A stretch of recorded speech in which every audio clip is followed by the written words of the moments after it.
Hello नमस्कार दोस्तों, आज तारीख है 9 सितंबर 2024, दिन सोमवार, हिंदी तिथि षष्ठी। तो चलिए दोस्तों बढ़ते हैं आज की पहली खबर से। असम के मुख्यमंत्री हिमंता बिस्वा शर्मा ने घोषणा की है कि राज्य में नए आधार कार्ड आवेदकों को एनआरसी आवेदन की रसीद नंबर जमा करनी होगी। ये नियम 1 अक्टूबर से लागू होगा, लेकिन जिनकी बायोमेट्रिक जानकारी एनआरसी के दौरान लॉक कर दी गई थी, उन्हें छूट मिलेगी। इस कदम से अवैध घुसपैठियों को रोकने में मदद मिलेगी। पाकिस्तानी सेना ने पहली बार सार्वजनिक तौर पर माना है कि 1999 के कारगिल युद्ध में वह शामिल थी। सेना प्रमुख जनरल असीम मुनीर ने पाकिस्तान रक्षा दिवस के मौके पर यह बयान दिया। उन्होंने कहा कि पाकिस्तानी सैनिकों ने देश और इस्लाम के लिए अपनी जान की कुर्बानी दी है। सुप्रीम कोर्ट ने कहा है कि नाबालिग बच्चे को चल संपत्ति नहीं माना जा सकता। उन्होंने कहा कि बच्चे की कस्टडी ट्रांसफर करने से पहले उसके ऊपर पड़ने वाले प्रभाव को ध्यान में रखना होगा। एक मामले में कोर्ट ने कहा कि 2.5 साल की बच्चे की कस्टडी पिता को देने से वह दुखी हो जाएगी। राहुल गांधी ने यूपी के सुल्तानपुर में मंगेश यादव के एनकाउंटर पर सवाल उठाए हैं। उन्होंने कहा कि बीजेपी शासित राज्यों में कानून और संविधान की धज्जियां उड़ाई जा रही है। राहुल गांधी ने कहा कि वर्दी पर लगी खून की छींटें साफ होने चाहिए और यूपी एसटीएफ के एनकाउंटर सवालों के घेरे में है। सिलीगुड़ी कोर्ट ने नाबालिग बच्ची के साथ रेप और हत्या करने वाले दोषी को फांसी की सजा सुनाई है। ये एक दुर्लभतम मामला था जिसमें सरकारी वकील ने फांसी की सजा की मांग की थी। कोर्ट ने करीब 1.5 घंटे तक सुनवाई के बाद ये फैसला सुनाया है। पाकिस्तान में आर्थिक तंगी के बावजूद बड़ा खजाना मिला है, जिसमें तेल और गैस का विशाल भंडार है। यह दुनिया का चौथा सबसे बड़ा तेल और गैस भंडार बताया जा रहा है। समुद्र की गहराई से तेल और गैस निकालने में 4 से 5 साल और 42,000 करोड़ रुपए का खर्च आने का अनुमान है। मणिपुर में हिंसा के बीच सरकार ने एंटी ड्रोन सिस्टम तैनात किए हैं। यह फैसला बीते दिनों हुए 2 ड्रोन हमलों के बाद किया गया है, जिसमें 2 लोगों की मौत हो गई थी। पुलिस कर्मियों के लिए नए हथियार खरीदे जा रहे हैं और आर्मी के हेलीकॉप्टर से हवाई पेट्रोलिंग की जा रही है। यूक्रेन की वायुसेना ने कहा है कि रूस ने 67 लंबी दूरी के शाहेद ड्रोन दागे, जिनमें से 58 को एयर डिफेंस यूनिट्स ने मार गिराया। कीव में संसद भवन के पास ड्रोन का मलबा मिला है, जो रूसी मिसाइल ड्रोन के शहर के मध्य तक पहुंचने का संकेत है। रूस अब मिसाइल की तुलना में सस्ते ड्रोन से ज्यादा हमले कर रहा है। पाकिस्तान में 36% बच्चे स्कूल नहीं जा रहे हैं, जिनमें 53% लड़कियां हैं। देश में 5 से 16 साल के करीब 2.53 करोड़ बच्चे स्कूल नहीं जाते हैं, जो ज़्यादातर ग्रामीण क्षेत्रों में रहते हैं। स्कूलों का दूर होना और गरीबी इसका बड़ा कारण है।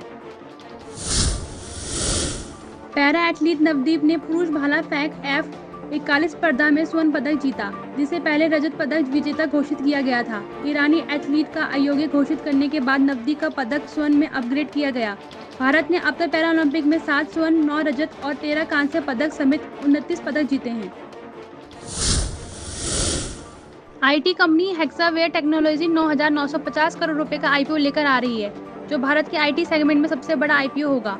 कंपनी ने सेबी के पास पेपर जमा कर दिए हैं और आईपीओ में केवल ऑफर फॉर सेल OFS रहेगा। इसमें अमेरिकी प्राइवेट इक्विटी फर्म क्लाइल अपने शेयरों की बिक्री करेगी, जिसके पास हेक्सावेयर में 95.3% हिस्सेदारी है। आबू धाबी के क्राउन प्रिंस शेख खालिद बिन मोहम्मद बिन जायद अल नायान आज भारत दौरे पर आ रहे हैं। वे राष्ट्रपति द्रौपदी मुर्मू और पीएम मोदी से मुलाकात करेंगे और राजघाट जाकर महात्मा गांधी को श्रद्धा सुमन पेश करेंगे। पीएम मोदी के साथ वे कारोबार, कनेक्टिविटी, एनर्जी और प्रौद्योगिकी क्षेत्रों पर बातचीत करेंगे। ऑस्ट्रेलिया ने स्कॉटलैंड को 3-0 से हराकर T20 सीरीज अपने नाम कर ली है। ऑस्ट्रेलिया ने तीसरे और आखिरी T20 में स्कॉटलैंड द्वारा दिए गए 150 रनों के टारगेट को 16.1 ओवर में 6 विकेट से हासिल कर लिया है। कैमरून ग्रीन ने 39 गेंदों में 62 रन बनाए, जिसमें 2 चौके और 5 छक्के शामिल थे। मणिपुर के मुख्यमंत्री एन बीरेन ने राज्यपाल लक्ष्मी प्रसाद आचार्य के साथ बैठक की, जिसके बाद इस्तीफे की अटकलें लगाई जा रही है। ये बैठक मणिपुर में जारी हिंसा के बीच हुई, जिसमें विधायकों के साथ भी चर्चा हुई। मुख्यमंत्री के इस्तीफा की संभावना के कारण मणिपुर की राजनीति में हलचल बढ़ गई है। उत्तराखंड में प्रधानाचार्य के 692 पदों पर 29 सितंबर को होने वाली भर्ती स्थगित हो सकती है। शिक्षा मंत्री डॉक्टर धन सिंह रावत ने 55 साल तक के शिक्षकों को शामिल करने और 5400 ग्रेड पर वाले एलटी शिक्षकों को भर्ती में शामिल करने के लिए बैठक के निर्देश दिए हैं। इस मामले में जल्द ही कोई निर्णय नहीं लिया जा सकता है। उत्तराखंड सरकार ने यूनिफॉर्म सिविल कोड यूसीसी नियम वाले तैयार करने वाली प्रकोष्ठ में नई ओएसडी की तैनाती की है। राजस्व निरीक्षक निर्भय जैन को ओएसडी पद से हटाकर मूल विभाग में भेज दिया गया है। उनकी जगह उप सचिव अखिलेश मिश्रा को विशेष कार्याधिकारी का अतिरिक्त प्रभार दिया गया है। उत्तराखंड के तराई केंद्रीय वन विभाग में तस्करों और वन कर्मियों के बीच मुठभेड़ हुई। इस दौरान कई राउंड गोली चली और 4 वन कर्मी घायल हो गए। वन विभाग और पुलिस ने तस्करों की तलाश शुरू कर दी है। चांदी की मांग में वृद्धि के कारण इसकी कीमतें बढ़ रही हैं, जो 2024 के अंत तक 90,000 प्रति किलो तक पहुंच सकती है। इसका कारण चांदी का उपयोग बढ़ना है, खासकर 5G technology, semiconductor, electronic vehicle, solar panel और मेडिकल डिवाइसेस में। वर्तमान में चांदी की कीमत 83,338 प्रति किलो है, जो बढ़ती मांग के कारण और बढ़ सकती है। केंद्र सरकार ने तुहिन कांत पांडे को नया वित्त सचिव नियुक्त किया है। वे वर्तमान में निवेश एवं लोक संपत्ति प्रबंधन के सचिव के रूप में कार्यरत हैं और 1987 बैच के ओडिशा काडर के IAS अधिकारी हैं। ये पद वित्त मंत्रालय में काफी प्रभावशाली माना जाता है, जिससे पहले टीवी सोमनाथन संभाल रहे थे। पंजाब सरकार ने बसों का किराया बढ़ा दिया है, जिसमें साधारण बसों का किराया 23 पैसे प्रति किलोमीटर बढ़ाकर 145 पैसे कर दिया गया है। इसके अलावा एयर कंडीशन और इंटीग्रल कोच बसों का किराया भी बढ़ाया गया है। ये वृद्धि पेट्रोल डीजल पर वेट बढ़ाने के बाद की गई है। कांग्रेस नेता राहुल गांधी 3 दिन की यात्रा पर अमेरिका पहुंचे, जहां उनका भव्य स्वागत हुआ। डालस एयरपोर्ट पर भारतीय प्रवासी लोगों ने पूजा की थाली और गुलाब देकर उनका स्वागत किया। इस यात्रा के दौरान वाशिंगटन डीसी और डालस में उनके कई कार्यक्रम होंगे। साथ ही टेक्सास यूनिवर्सिटी में भी संबोधन देंगे। इटली के प्रधानमंत्री जॉर्जिया मेलोनी ने कहा है कि रूस यूक्रेन युद्ध को समाप्त करने में भारत महत्वपूर्ण भूमिका निभा सकता है। उन्होंने कहा कि यदि रूसी सेना यूक्रेन की धरती से हट जाए तो समाधान आसान हो जाएगा। उन्होंने यह भी कहा कि अंतर्राष्ट्रीय नियमों का सम्मान नहीं करने से समस्याएं और अराजकता बढ़ेगी। महाराष्ट्र विधानसभा चुनाव से पहले उप मुख्यमंत्री अजित पवार के बयान से सियासी खलबली मच गई है। उन्होंने कहा कि परिवार में फूट डालने की कोशिश नहीं करनी चाहिए, ये समाज को पसंद नहीं है। अजित पवार ने अपने अनुभव साझा करते हुए कहा कि उन्होंने अपनी गलती मान ली है और बहन सुप्रिया के खिलाफ चुनाव लड़ना उनकी सबसे बड़ी गलती थी। इंग्लैंड के ऑलराउंडर मोइन अली ने क्रिकेट के सभी फॉर्मेट संन्यास लेने की घोषणा की है। मोइन ने अपने 10 साल के करियर में 68 टेस्ट, 138 वनडे और 92 T20 मैच खेले, जिसमें उन्होंने 6,678 रन और 367 विकेट लिए। मोइन ने तीनों प्रारूपों में 8 शतक और 28 अर्धशतक लगाए हैं। बिहार के बक्सर जिले में मगध एक्सप्रेस दुर्घटनाग्रस्त हो गई है, लेकिन कोई घायल नहीं हुआ। नई दिल्ली में इस्लामापुर जा रही मगध एक्सप्रेस की कपलिंग टूट गई, जिससे वह 2 हिस्सों में बंट गई। ये हादसा तुरीगंज और रघुनाथपुर रेलवे स्टेशन के बीच हुआ। बचाव दल के साथ साथ तकनीकी दल भी मौके पर पहुंच गए हैं। उत्तराखंड सरकार आंगनबाड़ी कार्यकर्ताओं को सेवानिवृत्ति पर 1 लाख रुपए देने की तैयारी कर रही है, जो अभी 30,000 है। इसके अलावा उन्हें मुफ्त इलाज की सुविधा भी दी जाएगी। मुख्यमंत्री धामी ने पहले ही आंगनबाड़ी कार्यकर्ताओं को ESI के तहत लाने पर विचार करने के निर्देश दिए थे। विनेश फोगाट ने हरियाणा विधानसभा चुनाव में जुलाना से कांग्रेस का टिकट मिलने के बाद एक रैली निकाली। उन्होंने बृजभूषण शरण सिंह के आरोपों का जवाब देते हुए कहा कि जनता ने उन्हें कुश्ती में जिताया है और वही उन्हें राजनीति में भी जिताएगी। विनेश ने कहा कि उनके लिए बृजभूषण का कोई वजूद नहीं है, उनका देश उनके साथ खड़ा है। खेल मंत्री मनसुख मंडाविया ने घोषणा की है कि भारत 2030 युवा ओलंपिक की मेजबानी के लिए दावेदारी पेश करेगा। ये 2036 में होने वाले ओलंपिक खेलों की मेजबानी हासिल करने की दिशा में एक महत्वपूर्ण कदम होगा। 2030 में होने वाले युवा ओलंपिक खेलों में ये 5वां संस्करण होगा। उत्तराखंड के पर्वतीय जिलों में आज तेज बारिश की संभावना है, जिसके लिए मौसम विज्ञान केंद्र ने येलो अलर्ट जारी किया है। अगले 3 दिन तक पर्वतीय जिलों में तेज बारिश की संभावना है, जिससे लैंडस्लाइड का खतरा है। मैदानी जिलों में मौसम शुष्क रहने से तापमान में वृद्धि हो सकती है। ऑस्ट्रेलियाई बल्लेबाज ट्रेविस हेड T201 क्रिकेट में सबसे तेज 1000 रन बनाने वाले दूसरे खिलाड़ी बन गए हैं। उन्होंने 35 पारियों में ये उपलब्धि हासिल की, जो शेन वॉटसन और ग्लेन मैक्सवेल के साथ साझा की गई है।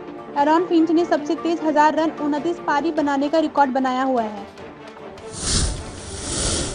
टीएमसी सांसद जवाहर सरकार ने कोलकाता में डॉक्टर के साथ रेप और मर्डर के मामले में पार्टी की चुप्पी के विरोध में राज्यसभा से इस्तीफा देने का फैसला किया है। उन्होंने ममता बनर्जी को पत्र लिखकर कहा कि सरकार की कार्रवाई कम और देर से हो रही है। उन्होंने 1 महीने तक चुप रहने के बाद इस्तीफा का फैसला किया है। उत्तराखंड के रुद्रप्रयाग जिले के कई गांवों में ग्रामीणों ने गैर हिंदू और रोहिंग्या मुसलमानों के प्रवेश पर प्रतिबंध लगा दिया है। गांव के बाहर पोस्टर लगाए गए हैं जिनमें कहा है कि गैर हिंदू और रोहिंग्या मुसलमानों का आना जाना और व्यापार करना वर्जित है। AIMIM के प्रदेश अध्यक्ष नयार काजमी ने डीजीपी से मिलकर इस मामले में कार्रवाई की मांग की है। पहलवान बजरंग पूनिया को व्हाट्सएप मैसेज के जरिए जान से मारने की धमकी मिली है। धमकी में उन्हें कांग्रेस छोड़ने के लिए कहा गया है, नहीं तो उन्हें और उनके परिवार को नुकसान हो सकता है। सोनीपत में इस संबंध में मामला दर्ज किया गया है। वेदांता ग्रुप अपने कारोबार के डीमर्जर की तैयारी कर रहा है, जिससे निवेश लाना आसान होगा और कंपनियां स्वतंत्र होकर फैसला ले सकेगी। डीमर्जर के बाद वेदांता का कारोबार नए कलेवर में और मजबूत होकर दिखाई देगा। ये न केवल ग्रुप बल्कि निवेशकों के लिए भी अच्छे नतीजे लेकर आएगा। पाकिस्तान क्रिकेट टीम के खराब प्रदर्शन के कारण बोर्ड बड़ा कदम उठाने जा रहा है। बाबर आजम और शान मसूद को कप्तानी से हटाया जा सकता है और उनकी जगह मोहम्मद रिजवान को T20 और वनडे का कप्तान बनाया जा सकता है। पाकिस्तान को हाल ही में बांग्लादेश ने 2-0 के टेस्ट सीरीज में हराया था।